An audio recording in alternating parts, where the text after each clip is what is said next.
How to Achieve Nirvana and Eternal Life. In this video, I present my understanding of Nirvana and eternal life based on my own studies and contemplation. The purpose of this content is to guide my audience toward attaining Nirvana and eternal life. In short, if you can free yourself from the delusion of a self-view and attachment to the illusion of self, you can liberate yourself from death and attain the state of Nirvana. I want to make it clear that I am still a student on the path of learning the truth. Therefore, I can only share what I have learned and experienced so far. This content concerns the truth, the genuine way of this world, and in that sense, its core message is fundamentally aligned with the teachings of Buddhism. 1. What is the phenomenal world? The sun rises in the morning and sets in the evening. The moon and stars ascend into the night sky. Larks fly high, singing, and countless unnamed wildflowers bloom in the fields during spring. Sometimes it snows or hails, and waves roar against the beach. Deep in the mountains, cicadas chorus in unison. Seasons come and go, and people lose their minds over love and money, constantly craving something throughout their lifetimes, only to grow old, fall sick, and die. This is what we call the phenomenal world. This is where we live. 2. The phenomenal world and dependent, arising. The world we live in is constantly changing. The sun we see today is not the same as the one we saw yesterday. The dog we see today is not the same dog from yesterday. The bright sky I stare at right now is not the same sky I saw just a few seconds ago. The sweet touch of a lover's hand is not the exact same touch experienced before. In this manner, our phenomenal world is continuously undergoing transformation. Whether material or spiritual, every phenomenon we experience in this world arises from certain conditions. All things occur because of these conditions. They truly affect everything. If an apple seed meets the ideal soil and climate conditions, it will produce results in the form of apples. In the same way, the world operates through causes and conditions that give rise to results. This is called the ever-changing process of dependent arising. 3. Does the self truly exist? My answer is no. The self does not exist. Whether or not one can reach the state of nirvana depends on whether one truly understands the non-existence of the self. For example, let us name the dog I mentioned earlier, Lucky. Lucky is a 2-year-old brown-coated guard dog. Lucky has grown to this stage since birth. The cells in his body have continuously divided since birth. But when I say Lucky, which dog do I actually mean? Is it the dog at birth, the dog at the exact moment I uttered the name, or the dog from a month ago? Although we conveniently use a single name, Lucky, to describe the dog at different stages, there is no unchanging, permanent self called Lucky. In reality, we are under an illusion, assuming that all these continuously changing states represent the same dog. It is nothing but a misconception to think an unchangeable self exists in Lucky. The same applies to all things: a cockatoo, a pine tree, a windflower, a whale, a mountain, a stone, and even the sun and moon. This is the very illusion we must destroy. The same applies to abstract concepts or ideas such as Buddhism, Christianity, Islam, ideologies, thoughts, and language. Due to this delusion, we believe these ideas and religions exist as real entities, when in fact, they are merely constructs born out of emptiness. 4. What about the human self? Needless to say, humans have no permanent selves either. The following observations serve as evidence of the absence of self in humans. Humans are also constantly changing. We cannot find anyone who is born by their own will. We cannot find anyone who avoids growing old. We cannot find anyone who has escaped death. If humans possessed a real, immutable self, they would not change at all.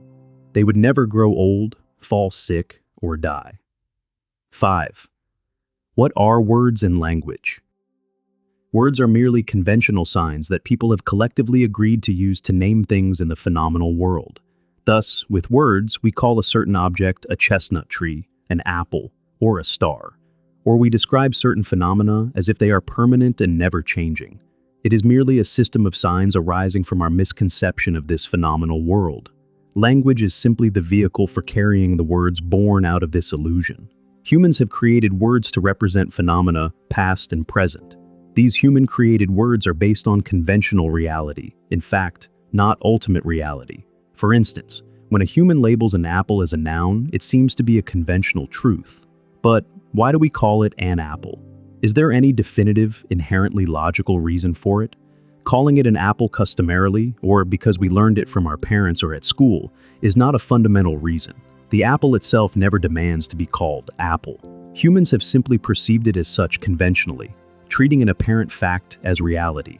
Apples, or anything else in this phenomenal world, exist completely independent of human differentiation and perception. Any words or corresponding images created by human perception are based on conceptual distinctions, illusory perception, or distorted opinions toward an ever-changing phenomenal world. In conclusion, words and their mental images are just human illusions, conceptual distinctions of arising phenomena. In reality, what we call phenomena are often just human words and images. 6. What is self-attachment? Because the world keeps changing according to conditions, there is no such entity as a self that we can pin down. In short, no permanent self exists. Let us keep this firmly in mind, as this is the very ground of truth upon which we can cultivate a pure state of consciousness, the liberated state of Nirvana. Let's return to the dog Lucky. Lucky is a good dog. He joyfully eats food from his master's hand, barks at strangers, and sometimes growls at other dogs. Thus Lucky, despite having no permanent self, can express various shades of emotion, such as craving or aversion. Therefore, we can say that Lucky is attached to a non-existent self. We can even say Lucky is self-centered. All of the dog's typical behaviors and responses stem from this alleged self. This is equally true for humans. We act according to our will. We get out of bed in the morning, have coffee, drive to work, and open an umbrella if it rains. We also conceive ideas such as my house, my money, my children, my religion, my life, my health, and my God. We become fiercely attached to these concepts. To defend what we think belongs to us, we fight, kill, and even wage wars. But reflect for a moment.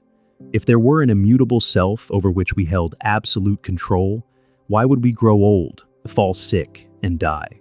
Did anyone enter this world by their own choice? Does anyone become sick and die according to their own will? Hence, it becomes clear that, in the phenomenal world, no permanent self exists. We are merely deluded into believing that we have one. 7. What is Nirvana? Nirvana is the state of enlightenment, what I describe in this content as eternal life. For instance, the former UN Secretary General Kofi Annan passed away some years ago. People learned of his death through media coverage. In other words, we came to know of his passing through repeated exposure to the words, "The former UN Secretary General Kofi Annan has died." According to conventional truth rooted in human differentiation and illusory perception, an entity named UN Secretary General Kofi Annan existed. However, to possess a true self, a necessary condition is that it must not change at all, must exist independently, and be perceived identically by everyone. If it changes, it means there is no real self within it. If it is recognized differently by different people, it also means there is no independently existing real self as the former UN Secretary General. What if all these human-created words and images disappeared from our consciousness entirely? Then, Mr. Kofi Annan was never born, nor did he live or die because there was no true, permanent self to begin with. The former UN Secretary General Kofi Annan only lived and died within the deluded minds of the people. Once we break this illusion, we can grasp the true state of reality. Nirvana can be achieved only when we rid ourselves of all attachments to a false self, words, and images. This is a state of pure consciousness in which neither aging nor death has any ultimate reality. This is what eternal life truly means.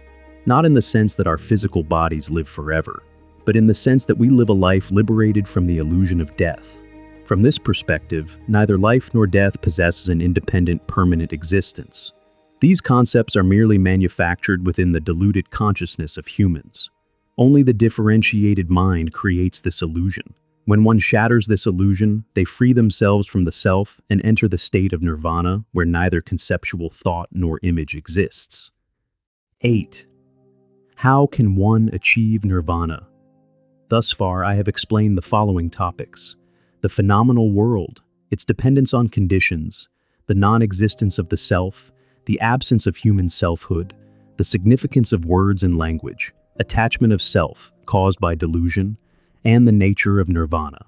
Now, I would like to briefly introduce the practice through which one can achieve nirvana. First, let us draw 3 conclusions from the proposition. All things constantly change, therefore, there is no self.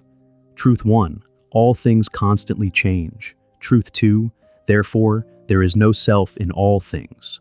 Truth 3, nirvana is eternal life and enlightenment. The reason I present these 3 truths is to prevent people from misguiding or confusing others by projecting their own arbitrary opinions. If any teaching does not align with these 3 truths, it is a fallacy that cannot lead to the pure state of consciousness. Using these benchmarks, one can easily identify false teachings. The human mind, deluded by various cravings, makes us believe in the reality of death. But death is just one of many illusions. Growing old and suffering agonies are entirely illusions caused by self-attachment. As long as we are held hostage by these attachments, we cannot achieve tranquility. Without achieving this peaceful state of mind, we cannot arrive at nirvana. Therefore, to attain nirvana, we must reach pure consciousness. To reach pure consciousness, we must break our self-attachment. And to break this attachment, we must find the path that leads back to pure consciousness. What then is evil? Evil refers to everything that impedes our path to eternal life. Evil should be understood as a destructive function of our own mind that prevents us from realizing eternal life. In conclusion, the 2 representative evils are attachment to one's own views and self-centered attachment.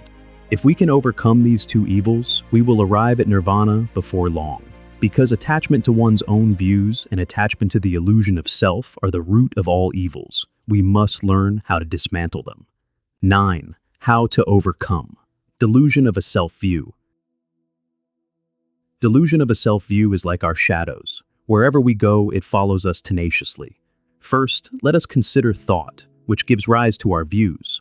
Our opinions can only exist because we have the capacity to think. But what is a thought? Thought is the process through which dualistic distinctions arise. The problem lies in the fact that thoughts produced from secular knowledge do not constitute right thought. In most cases, they are merely misunderstandings or idle thoughts. For example, we might think, "It looks like rain today. I should bring my umbrella." This is a differentiating thought or opinion, not a state of pure awareness. I have not only held the words rain, today, and umbrella in my mind, but I have also created fixed ideas like, I must bring an umbrella. This process of thinking contradicts truth 1 and truth 2. Therefore, whenever such a differentiating thought occurs, we must dissolve it. Distinctions between Christians and Muslims, men and women, white and black, Asians and Europeans, young and old, life and death, fortunate and unfortunate, rich and poor, beautiful and ugly. These are all illusions created by our deluded minds. Only when we empty our minds of these rigid ideas can we reach the state of thoughtless truth. If we continuously align our thoughts with the 3 truths, we can successfully free ourselves from the illusion of attachment to our own views. In conclusion, we must ask ourselves, where do these thoughts and points of differentiation come from when there is no permanent self? Whatever they are, our unexamined thoughts are merely the voice of illusion. That voice must be silenced. 10. How to overcome. Attachment to the illusion of self. The Three Gorges Dam in China has a tremendous capacity for storing water, making it resilient against any future droughts. Similarly, attachment to the illusion of self has a massive capacity for accommodating unlimited human cravings, such as murder, deceit, theft, adultery, covetousness, anger, and folly. It is the ultimate source of suffering. It is commendable to study diligently, graduate from good schools, work hard, and provide high-quality goods and services to others. Conversely, acting solely out of selfishness yields dark consequences. Killing, deceiving others for profit, stealing property by force, committing adultery, or becoming intoxicated by alcohol and drugs are all evil consequences of being deceived by attachment to the illusion of self. Only when one breaks free from this grip can they achieve pure consciousness. The love of a self that does not intrinsically exist is the cause of all conflicts in this world. In accordance with the 3 truths, by realizing that selfhood is an illusion, turning away from destructive behaviors, and simultaneously extending mercy, love, and compassionate action to all living things around us, we can overcome the illusion of selfishness. Although there are many hindrances preventing you from reaching the liberated state of nirvana, delusion of a self-view and attachment to the illusion of self are the most formidable adversaries you must confront. I have already shown you how to fight them. The rest of the journey lies with you. If you ever experience doubt or lose your way, simply measure your thoughts against the three truths. They will point you in the right direction. When you maintain a right view of this phenomenal world in accordance with the three truths, you will ultimately reach the liberated state of enlightenment. That is nirvana and eternal life.